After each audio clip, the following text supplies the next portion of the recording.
प्रारब्ध के सभी दर्शकों को मेरा नमस्कार। मेरा नाम है संदीप आर के सिंह और आज हमारे साथ श्री नन्हे पहलवान जी। नन्हे भाई, स्वागत। राम राम। भैया जय श्री राम।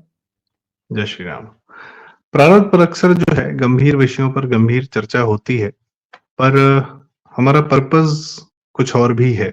हमारा पर्पस ये है कि कुछ ऐसी घटनाएं जो छिछली घटनाएं होती हैं, छोटी मोटी घटनाएं होती हैं, पर उनका असर होता है, उनका एक पर्पस होता है, उनका एक व्यापक पर्सपेक्टिव होता है, पर भी चर्चा करना जरूरी है। भले ही वो ओछी घटनाएं लगें या हमारी बातें ओछी लगें, लेकिन उनको डिस्कस करना बहुत जरूरी है, क्योंकि यही करते करते समाज को सुला दिया गया था 2014 तक सेकुलरिज्म के नाम पर। और किस प्रकार के हीरो हमारे सामने रख दिए गए और किस प्रकार की कहानियां मेन स्ट्रीम मीडिया ने सामने रखी और एक तरफा कहानियां रखी। अब सोशल मीडिया है तो एक ही घटना के सारे पहलुओं पर बात होगी। नन्हे भाई, पिछला जब हमने आपसे बात की थी तो सैफ अली खान अस्पताल में एडमिट था। अभी कल जो है देखा गया कि भाई साहब एकदम चलते फिरते बढ़िया तरीके से आ गए घर आगे, और ऐसा वॉक जैसे किसी फिल्म की शूटिंग चल रही है। 5 दिन पहले आदमी चाकू खाया है, सारे इस तरीके की चीजें चल रही हैं कि चाकू मार दिया। और सबसे बड़ी बात कि बांग्लादेशी आदमी पकड़ भी लिया, और जैसे ही बांग्लादेशी आदमी पकड़ में आया वैसे ही अपना चलता फिरता घर में आ गया। बहुत हाथ में एक बैंडेड लगा है। जिसको 4-6 बार चाकू मारा गया हो, अगर उसकी स्किन पे भी खाली चाकू मारा गया हो और चाकू के टुकड़ा भी दिखाया गया, कितना बड़ा फल था, उसका क्या था, इतनी जल्दी घर आ सकता है क्या? या सिर्फ कहानी ही सुनाई जा रही है बेवजह की? क्या करना चाह रही है मुंबई पुलिस? नितेश राणे ने पता है क्या कहा है? बताएं। कूड़ा एक्टर, कूड़ा एक्टिंग, 2 कौड़ी का 2 कटा का सी ग्रेड फ्लॉप एक्टर। तो कहता है इससे एक्टिंग भी नहीं हो पाई भाई साहब।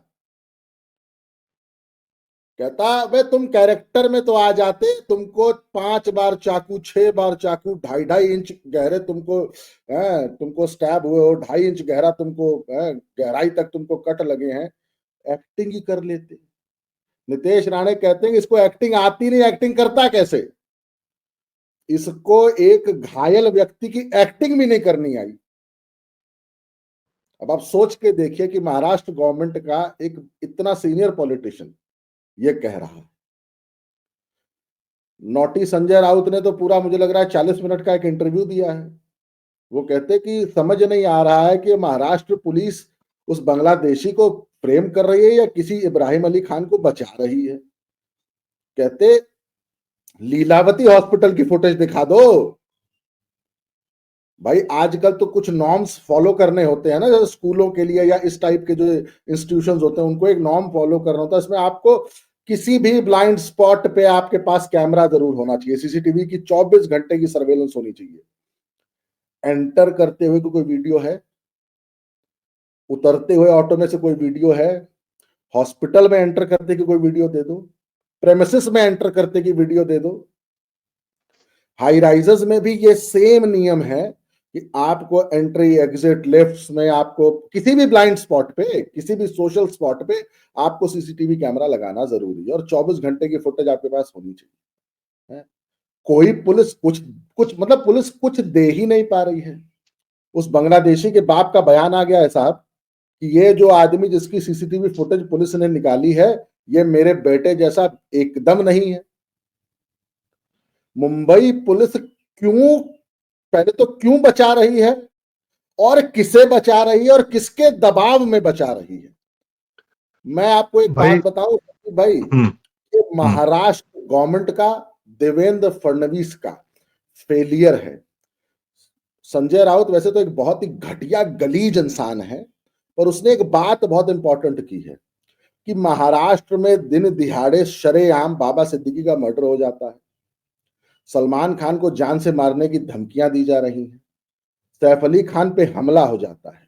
तो इसका मतलब है कि आज मुंबई सेफ नहीं है। उनका ये कहने का भाव था कि आज इंडिया के सबसे बड़े बिजनेसमैन, सबसे बड़े सुपरस्टार और मतलब तमाम सेलिब्रिटी मुंबई में रहते हैं। मुंबई फाइनेंस कैपिटल है इंडिया की। ऐसे में एक आम आदमी पता है क्या सोच रहा है कि जब सेलिब्रिटीज नहीं सेफ हैं तो आपकी और मेरी साहब औकात क्या है। और आप तो शुरू से कहते हैं कि भाई साहब कूड़े का ढेर है, शिटहोल है। आप तो जिन वर्ड्स का इस्तेमाल करते हो तो सच में, और सच बात है ना, स्लमडॉग मिलियनेयर में दिखाया क्या है? सिर्फ शिट दिखाई है पूरी फिल्म में, और बॉम्बे की शिट दिखाई है। तो भाई साहब उस बॉम्बे की शिट का एक शिटी एक्टर एकदम शिटी एक्टिंग कर गया। अब इसको ऐसे समझ लीजिए। मैं आपसे ये जानना चाह रहा था कि बहुत लंबी चर्चा तो नहीं करेंगे, ये खुद ही जैसा आपने बताया कि ये आ गया वापस वहां से, क्या कहते हैं, अस्पताल से आ गया, चलता फिरता आ गया। तो जब खुद ही सुरक्षित है, इतना सुरक्षित है, तो किसी प्रकार का कोई बहुत मेजर केस तो बनता नहीं है। मान लिया हमलावर पकड़ा भी जाए कि नहीं, लेकिन हाँ, आपने कहा सीसीटीवी फुटेज, घर के किसी सीढ़ी सीसीटीवी फुटेज जो है रिलीज की गई थी। इसका मतलब है कि कोई आधिकारिक था जिसने इनकी बिल्डिंग की एक सीसीटीवी फुटेज रिलीज की थी, और उसी के आधार पे वो जो आप बता रहे हो कि बांग्लादेशी के बाप बोल रहा है, अब पता नहीं कहाँ बांग्लादेशी का बाप भी भारत में है भाई साहब। तो मैं तो समझ नहीं पा रहा हो क्या रहा है, चल क्या रहा है यार। वो जाने भी तो यारो, मूवी का जो एक आखिरी सीन है जिसमें धृतराष्ट्र बोलता है ये सब क्या हो रहा है, तो मुझे कुछ वैसी फीलिंग आ रही है क्या हो रहा है ये। मैं एक्चुअली मेरी ना समस्या यही है कि भाई पूरी जनता को एक साथ सोशल मीडिया के जमाने में भी आप कुछ भी परोस के निकल जा रहे हो, और इसी मीडिया ने हमें केजरीवाल जैसा आदमी परोस दिया। केजरीवाल दिल्ली में क्या कर रहा है, क्या बोल रहा है, आज का विषय नहीं है, पर वो बचा हुआ है क्योंकि उससे कोई सवाल पूछने वाला नहीं है, और बात सवाल की नहीं है। सवाल पूछे भी जा रहे हैं तो भी बेशर्मी से निकल जा रहे हैं। उसकी इतनी प्रोटेक्शन, बेशर्मी को प्रोटेक्ट किया जाता है, चाहे सैफ अली खान हो, चाहे केजरीवाल हो, चाहे यहाँ पे यूपी में जो कुंभ के मारे कुछ लोग, समाजवादी लोग काफी परेशान है, कुछ बेचैन टाइप बातें कर रहे हैं, उस पर भी हम आगे चर्चा करेंगे। बस एक सैफ अली खान के प्रति छोटा सवाल आपसे कि इसकी अभी फिर आ रहा है कि एनिमी प्रॉपर्टी एक्ट में प्रॉपर्टी जब्त होने वाली है, इसने ऊपर हमने हमला करा लिया, इसने, मैं सही बता रहा हूँ ये विषय, मैं इसीलिए शुरू में दर्शकों से मैंने डिस्क्लेमर ले लिया था कि ये विषय बहुत तुच्छ है, लेकिन मेरे लिए इसका पर्पस ये है कि किस प्रकार से पूरे देश को एक साथ बेवकूफ बनाने का कम से कम प्रयास किया जा रहा है सिस्टम के द्वारा, main stream media, Bollywood actors और मुंबई पुलिस मिलके। तो ये लोग तो ऐसे ही खेलते रहते हैं हम लोग के दिमाग के साथ, आज तक तो खेलते ही रहे होंगे, क्यों ना नहीं भाई? जी देखिए, मैं आपको एक बात बताऊं संदीप भाई, वो एनिमी प्रॉपर्टी है क्या है उससे कोई बहुत मतलब है नहीं। अगर वो एनिमी प्रॉपर्टी है तो महाराष्ट्र एमपी गवर्नमेंट उसको कब्जा कर ही लेगी, उसमें सैफ अली खान कुछ कर नहीं पाएंगे। और लोग पूछेंगे एनिमी प्रॉपर्टी क्या होती है, भारत के साथ गद्दारी करके बनाएगी कोई भी प्रॉपर्टी वो एनिमी प्रॉपर्टी है, बात खत्म। एक लाइन की बात है। उसके बाद देखिए मैं बताऊं, मुझे नहीं नहीं, इसमें वो सबसे, उसका एक एक जो टेक्निकल वो डिटेल है वो ये आप भी जान रहे हो, आप बोलते भी हो, आपने तो बड़ा सिंप्लीफाई कर दिया। 47 में जो लोग पाकिस्तान चले गए थे वो अपनी प्रॉपर्टी जो यहाँ छोड़ के गए थे वो भारत में शत्रु संपत्ति के अनुसार उसको अधिग्रहण करना था, किया नहीं गया था, वो पड़ा हुआ था शत्रु संपत्ति के एक्ट में। लेकिन उस पे अब मुसलमान की संपत्ति भाई कौन छेड़ने ने जाए। अब चूंकि वो सरकार आई है, तो सरकार कह रही है कि भाई ये तो एक्ट में था, हमारे जमीन थे, जैसे योगी जी कह रहे हैं कि वक्फ की आधी 75% जमीन जो सरकारी हम जाके लेंगे, वैसे एनिमी प्रॉपर्टी एक्ट का है। तो नवाज जो सैफ अली खान कूद रहे थे पटौदी वाले बंगले पर, वो उनकी नहीं है, भारत सरकार की संपत्ति। ऐसी बातें आ रही, ऐसी कंफर्मेशन हम भविष्य में दे पाएंगे जब क्लियरली कुछ बात आएगी। आनंद भाई कुछ कह रहे थे। मुझे भैया इसमें सबसे बड़ी प्रॉब्लम संदीप भाई समझ आती है ना, कि देवेंद्र फडणवीस क्या कर रहे हैं भाई। हर, देखिए, एक मुख्यमंत्री होने के नाते उनको पब्लिक को हर एक बात क्लियर कट बताना उनकी मजबूरी है, उनका वो काम है, आपको बताना पड़ेगा। आप पब्लिक से क्या छुपा रहे हैं बताइए तो सही साहब। इब्राहिम अली खान ने हमला किया नहीं किया, इब्राहिम करीना का अफेयर चल रहा है नहीं चल रहा है, वो उनके घर की अंदर की बातें हैं। पर आपकी पुलिस क्या कर रही है, आपकी पुलिस क्या छुपा रही है, आपकी पुलिस क्यों छुपा रही है, सबसे बड़ा सवाल ये है। मुझे वो संजय राउत का वो बयान नहीं भूल रहा है। संजय राउत ने कहा था कि Mumbai is not safe for anybody. मतलब आज पूरे बॉम्बे में कोई सेफ नहीं है, कौन किसे कहां मार जाएगा, कौन किसके घर में घुस जाएगा, आप कुछ नहीं कर पाएंगे, और पुलिस आपकी कोई मदद नहीं करेगी। पुलिस आम एक बात बताइए ना, आज पूरी बॉम्बे में बाबा सिद्दीकी के मर्डर के बाद से दहशत का माहौल था ना। उसके बाद सैफ अली खान के ऊपर ये हमला दिखाता है कि आज सच में मुंबई सेफ नहीं है आम नागरिक के लिए, किसी आम आदमी के लिए। उसके बाद पुलिस कम से कम कुछ तो मतलब आम भाई देखिए, एक बात बताइए ना, रेयान इंटरनेशनल में क्या हुआ था, पूरा नेशनल आउटरीच था, पुलिस ने एक बस का हेल्पर पकड़ा, तो उससे क्या हुआ कि पब्लिक सेंटिमेंट तुरंत शांत हो गया कि चलो जी कातिल पकड़ लिया। वो तो बाद में उसका एक सीनियर ही बच्चे का सीनियर ही निकला, उसे मारा था। पुलिस यहाँ पे जो ये काम कर रही है ना एक बांग्लादेशी को करके, पर इस बार पुलिस की उस थ्योरी से आम आदमी को मतलब वो आम आदमी समझ गया ये कि ना ना ना, ये पुलिस तो बिना बात में किसी को बचा रही है और एक नॉर्मल आदमी को पैसे के बल पे फ्रेम कर रही है। इस बार पब्लिक इस बात को पचा ही नहीं पा रही कि बांग्लादेशी इनके घर में घुसा। अब बांग्लादेशी कहता है कि मैं तो 12 मंजिल पाइप से क्लाइंब कर गया। ये बात मतलब ये बादशाह फिल्म चल रही है, है? ये कोई कार्टून चल रहा है? कार्टून नेटवर्क पे कार्टून आते थे ना, ये कोई कार्टून है? अरे भाई साहब ये फिल्मों में अच्छा लगता है। ये रियल लाइफ में इम्पॉसिबल है कि कोई आदमी 12 मंजिल एक पाइप के सहारे क्लाइम कर जाए।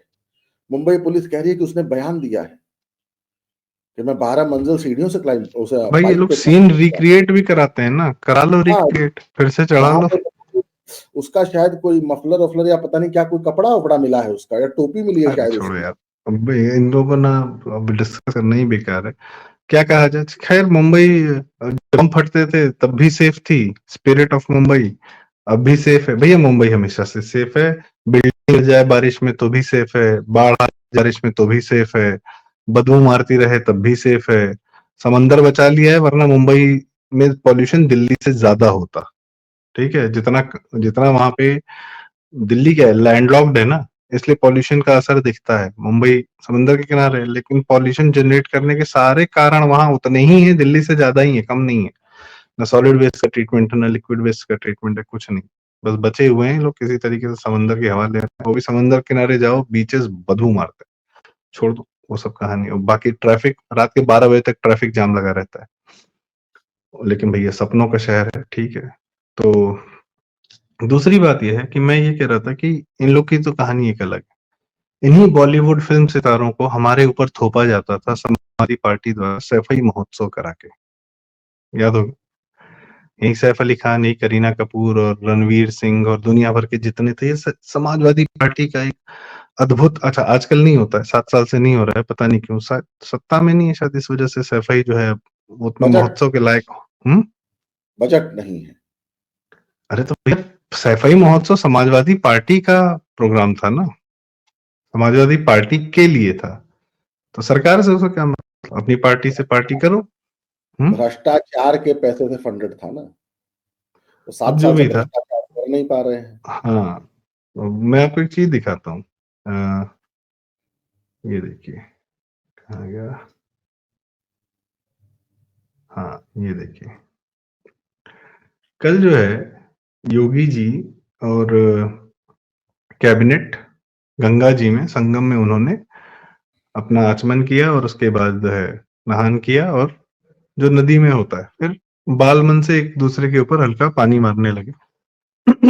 तो भाई इन लोग को तो बहुत अच्छा लगता है कि कैबिनेट में ब्रजेश पाठक और केशव मौर्य और योगी जी में आपस में तनातनी चल रही है, चल रहा है, वो चल रहा है। और भाजपा वाले जो है योगी जी के साथ मंत्री जो है नाराज हैं, खिलाफ हैं। यहाँ तो देख रहे हैं कि ये लोग आराम से गंगा जी में अपना एक छोटा सा बाल सुलभ नहीं होता कि मन, हम भी गुजरते हैं, हमको भी लगता है कि अच्छा चलिए आसपास वाले हैं, पानी मार दिया।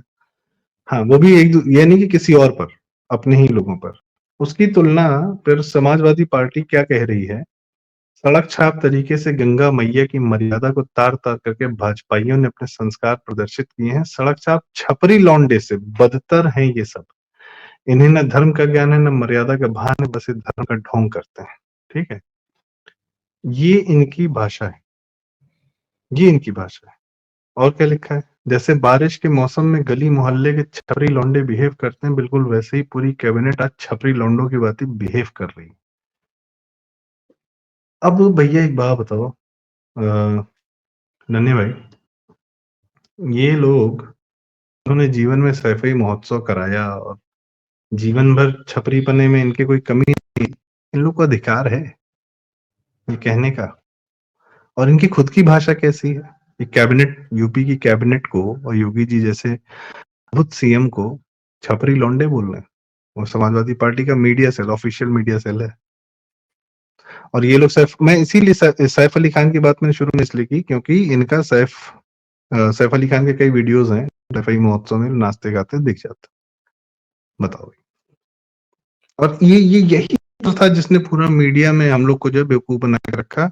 अखिलेश वाह, बाहर से पढ़ के आया है, क्या टेक्निकल सीएम इंजीनियरिंग करके आया, छा ही जाएगा, कुछ ना कुछ तो कर ही डालेगा यूपी का। वही कहानी आज भी देख रहे हैं। कैसे देखते हो नन्हे भाई? मुलायम सिंह यादव भारतीय राजनीति के बहुत सीनियर पॉलिटिशियन माने जाएंगे। उन्होंने अपने जीवन में जो 2-4 कुकर्म किया, अगर उनको छोड़ दिया जाए तो बाकी वो राजनेता मुझे ठीक लगते थे। उतने सीनियर लीडर को जिन्होंने अपनी पार्टी फर्श से अर्श पे पहुंचाई थी, उस पार्टी को आज वापस अर्श से फर्श पे ले आए हैं हमारे समाजवादी पार्टी के सुप्रीमो अखिलेशुद्दीन ओवैसी। जो आदमी अपने बाप का सम्मान नहीं कर पाया, भरे स्टेज पे सबके सामने माइक छीन लिया मुलायम सिंह यादव से उनके, हैं, तो उस आदमी से आप धर्म कर्म की बातों पे क्या आप बात ही डिस्कस गलत कर रहे हैं। और भाई साहब, वो मीडिया सेल की भाषा नहीं है, वो अखिलेश यादव की भाषा है। वो अखिलेश यादव बोल रहे हैं, मीडिया सेल तो बस उस पे उसका नाम है। वो अखिलेश यादव की भाषा लिख रहा है मीडिया सेल। वो उत्तर प्रदेश के यशस्वी मुख्यमंत्री को छपरी बता रहा है। तो ऐसा काम अखिलेश यादव कर सकते हैं और कोई नहीं। वो मीडिया सेल नहीं कर रहा है, वो अखिलेश यादव खुद कर रहे हैं। बाकी देखिए, मैं आपको बात बताऊं, जो पार्टी लौंडा नाच कराने के लिए मशहूर हो, है, मैंने कल परसों एक साधु आप संत थे इस वीडियो की बात कर रहे हो? हाँ, ये देखिए, बस एकदम यही वाला। हाँ, जो आदमी अपने बाप से बदतमीजी कर रहा हो, जो आदमी अपने बाप से माइक छीन ले, उस आदमी से आप क्या मर्यादा की कौन सी बातें करते हो? ये देखिए। वाह, वाह अखिलेश भाईजान। भाई साहब, इसने उस दिन 2-4 थप्पड़ नहीं रसीदे मुलायम सिंह जी को, ये मैं आपको बता रहा हूँ, ये बहुत कम में अखिलेश यादव मान गए। उस दिन मुलायम सिंह यादव को 2-4 थप्पड़ रसीद देते तो भी मैं इसमें आश्चर्यचकित नहीं होता एकदम भी। हमारे अखिलेश भाई कुछ भी कर सकते हैं। और सैफई महोत्सव में लौंडा नाच कराने वाली पार्टी, मुजरा कराने वाली पार्टी, कम से कम वो तो धर्म। बस देखिए, अखिलेश यादव और राहुल गांधी को हिंदू धर्म सनातन पे टिप्पणी करनी ही नहीं चाहिए।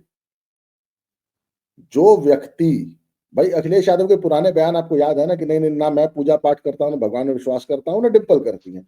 उस आदमी से हम धर्म कर्म की बातें सुने ही क्यों? वो बोल रहा है, उसको बोलने दीजिए। उसकी बात को नोटिस ही नहीं करना चाहिए, जैसे उत्तर प्रदेश उनको नोटिस नहीं करता, वैसे आपको और मुझे भी नहीं करना चाहिए। नहीं, नोटिस किया मैं। भाई मैं फिर कह रहा हूँ, मेरा पर्पस बात करने का सिर्फ इसलिए नहीं कि मुझे बात करनी है। ये आदमी अभी 2024 में 37 सीट जीता है, जनता ने जिताया है। और कोई बड़ी बात नहीं है कि जनता किसी दिन पलट के जो है, अगर 24 में ही विधानसभा का चुनाव हो जाता और जनता सीटें दे देती तो भाई साहब इस समय मुख्यमंत्री होते फिर से प्रदेश के। आप देख रहे हो कि आपको किस प्रकार के लोगों का नेतृत्व मिलने जा रहा है। जो जब सत्ता में होते हैं तो सफाई नाच हो रहा होता है, और जब सत्ता में नहीं होते हैं तो सोशल मीडिया पर और बाकी हर जगह अपनी भड़ास निकाल रहे हैं कि हम सत्ता में नहीं है, ऐसी की तैसी, अब हम तो सबको जो है छपरी और ये और वो। तो बात सिर्फ बोलने की नहीं है। ये हमारा विकल्प है भाई विपक्ष का। आप सोचो, ये कि आज नहीं कल नहीं, किसी ना किसी दिन तो भैया अखिलेश की भी उम्र है। किसी दिन तो उत्तर प्रदेश की जनता जब भाजपा से उगता जगह हटा है तो उस दिन तो ये आ जाएगा ना सर पे। हम ऐसे लोग डिजर्व करते हैं क्या? मैं मेरा आज का मेन मुख्य प्रश्न यही है, दोनों सैफ और अखिलेश के हिसाब से, कि बॉलीवुड में और या फिल्मों में अपने एंटरटेनमेंट में अपने पैसे से हमको जो एंटरटेनमेंट मिलता है उसमें हम क्या सैफ अली खान जैसे लोग और पूरी उनका तंत्र डिजर्व करते हैं? और नेता के रूप में क्या हम अखिलेश डिजर्व करते हैं? क्या हम लोग इतने गए गुजरे हैं क्या? अच्छा, आप एक बात बताइए, सैफ अली खान आप खुद कहते हैं कि उसने आज तक एक हिट नहीं दी, और मैं बताऊं वो साइड किक रहा है शुरू से। वो कभी एक्टर तो था ही नहीं, वो हमेशा वो सपोर्टिंग रोल के उसने एक्ट किए हैं, ठीक है। उसकी जितनी भी हिट फिल्में भी है ना, उसमें एक हम तुम को छोड़ दीजिए जो आप बताते हैं, उसके अलावा बाकी सब में वो साइड किक रहा है। वो कभी मेन एक्टर तो वो था ही नहीं, वो हमेशा को एक्टर के तौर पे आया है। तो एक तो सैफ अली खान जैसे घिसे पिटे आदमी को भी तो आज तक बॉलीवुड कैरी कर ही रहा है। तो आप ये सोच के देखिए ना, उसके पीछे किन ताकतों का हाथ है। कि एक घिसा पिटा एक्टर जो अपने बल पे फिल्म कैरी नहीं कर सकता, लेकिन वो भी तो बॉलीवुड में पिछले 30 साल से सर्वाइव कर ही रहा है। मुझे लग रहा है कि अर्ली 90s में सैफ अली खान का डेब्यू हुआ था, 2025 है, आज 30 साल हो ही गए धीरे धीरे।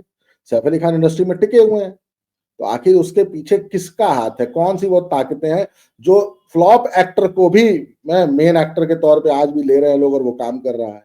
आज भी सैफ अली खान सेलिब्रिटी बने हुए हैं, आज भी करीना कपूर खान सेलिब्रिटी है। आपको याद है जब करीना ने सैफ अली से शादी की थी तो पूरे इंडिया में हंगामा मच गया था।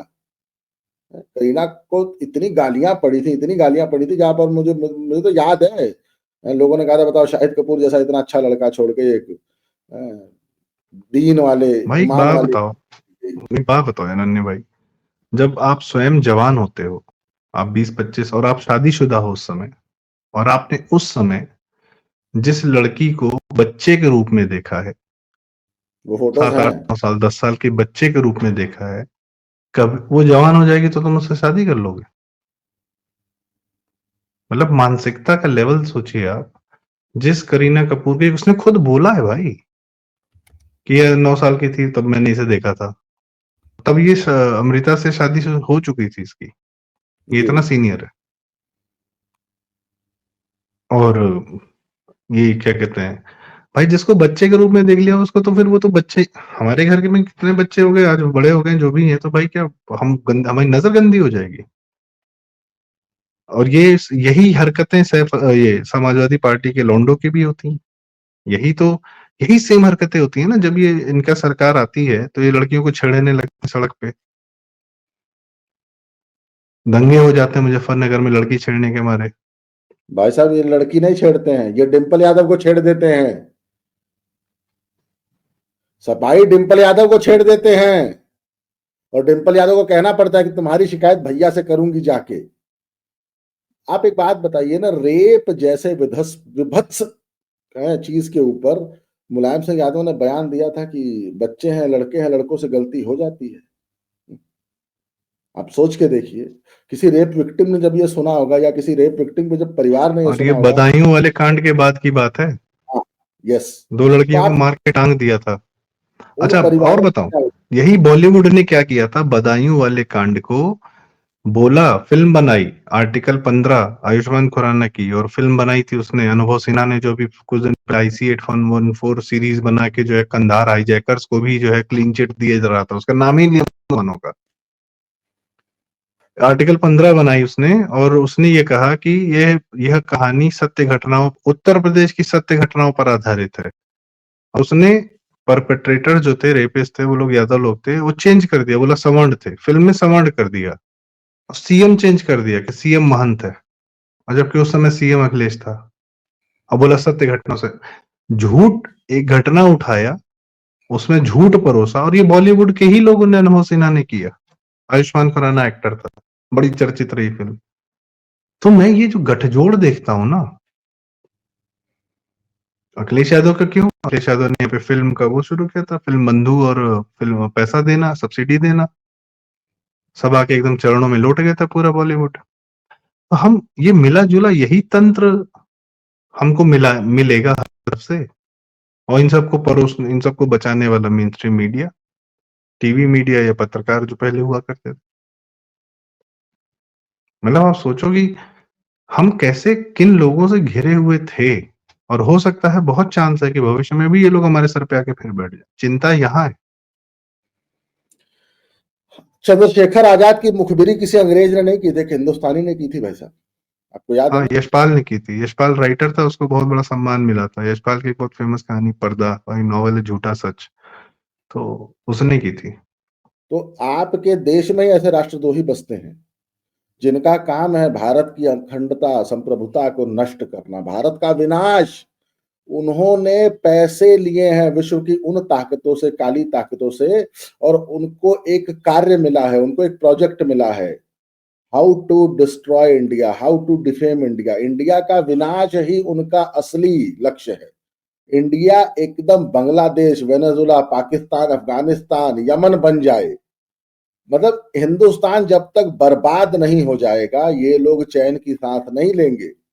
तो हाँ जी, आपको ये एक्सेप्ट करना पड़ेगा कि हमारे देश में कुछ ताकतें हैं जो अखिलेश यादव जैसे को भी मुख्यमंत्री, प्रधानमंत्री, राष्ट्रपति बनवाना चाहती हैं।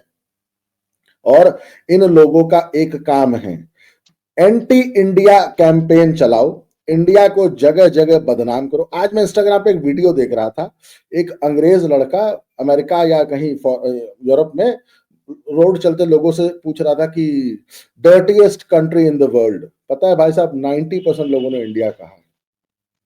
तो ये इमेज बनाई जा रही है इंडिया की पूरे वर्ल्ड में। और हाँ, अखिलेश यादव जैसे या राहुल गांधी जैसे या जितने भी इस टाइप के ये जो वामपंथी नेता हैं, ये हमारे समाज की सच्चाई है। इनको वोट मिलता है, इनको 37 सीट मिलती है, इनको 99 सीटें मिल जाती है लोकसभा के चुनाव में। मोदी जी कहीं ना कहीं चाहे जितना मर्जी काम कर लें, एक ऐसा वोट है इंडिया का जो उनके खिलाफ पड़ता है। और हमारे जो ये दीन ईमान वाले भाईजान लोग हैं, इन्होंने तो कसम खा रखी है कि ये जब तक गजवाए हिंद नहीं कर लेंगे तब तक ये मानेंगे नहीं। क्या बोला जाए, यही सैफ अली खान का इंटरव्यू चल रहा था तो कहता है भारत तो था ही नहीं फिल्म कैंपेन पे, ब्रिटिशर से पहले तो भारत था ही नहीं। मैं बहुत ज्ञानवान खैर ये सब कितनी बातें रिपीट की जाएंगी। एक नया ज्ञानी हमारे सामने अखिलेश यादव और टीम परोस दिया गया है। ये सब बहुत बड़ी भारत का दैवयोग है कि योगी और मोदी मिल गए, वरना तो हम लोग क्या पा रहे थे, चारों तरफ से हमें क्या परोसा जा रहा था, रही सही कसर केजरीवाल को परोस के पूरी कर दी गई।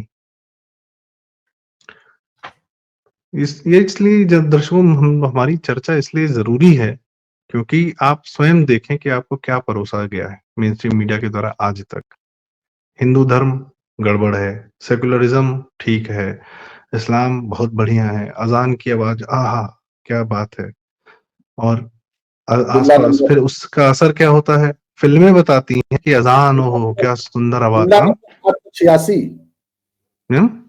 बिल्ला नंबर 786, 786 मैं शब्द है। मैं वो कह रहा था कि जो मुसलमानों को सड़क पे मस्जिद बनानी है, नमाज पढ़नी है, वो बदतमीजी करने के लिए वो जो सपोर्ट आता है कि आपके अगर आसपास चार लोग लाउड स्पीकर पर अजान चिल्ला रहे हैं तो ये बॉलीवुड नॉर्मलाइज करता है कि भाई साहब बहुत बढ़िया चीज, क्या मजेदार। फिल्मों में उसको बहुत खूबसूरती से परोसा जाता है, नमाज दिखाई जाती है कि जाली टोपी वाले जो कितने पीसफुल होते हैं और बाकी सड़क पे दंगा करते हैं वो एक अलग कहानी है। तो ये जो गठजोड़ है ना, एक तरफ से सॉफ्ट और यहाँ पे ये फैलते जाएंगे, रोहिंग्या बसते जाएंगे, सब होता जाएगा। कुंभ का जो है आयोजन आजम खान जैसे आदमी को दे दिया जाएगा, हिंदू उफ करके रह जाएगा, संभल में जला दिया जाएगा, लेकिन मुलायम सिंह यादव 92 में सबके संभल के दंगाइयों के केसेस वापस ले लेंगे, आतंकवादी बम फोड़ेंगे लेकिन अखिलेश यादव जो है सबके केसेस वापस ले लेंगे, बॉलीवुड वाले बम्बई में बम फट जाएगा, 26/11 हो जाएगा, यही सैफ अली खान और टीम जो है बैठ के पाकिस्तान चले जाएंगे, अमन की आशा गाएंगे। शाहरुख खान कहेगा कि नहीं, ये आईपीएल में तो पाकिस्तानी क्रिकेटर्स का खेलना बहुत जरूरी है, और खुद के संबंध पाकिस्तान आईएसआई एजेंट टोनी अशाई से रहेंगे, पारिवारिक संबंध। ये परोसा गया हमको आज तक, और ये अभी भी हमारे बच्चों को, हमारी यंग जनरेशन को परोसा जा रहा है। समस्या यहाँ, ये देखने वाली बात है। तो समाज पर नजर बनाए रखना बहुत जरूरी है, सब कुछ कनेक्टेड है आपस में। इसलिए आज इन दो घटनाओं को हमने साथ में पिरो के रखा क्योंकि सेम सेम सेम चीजें हैं।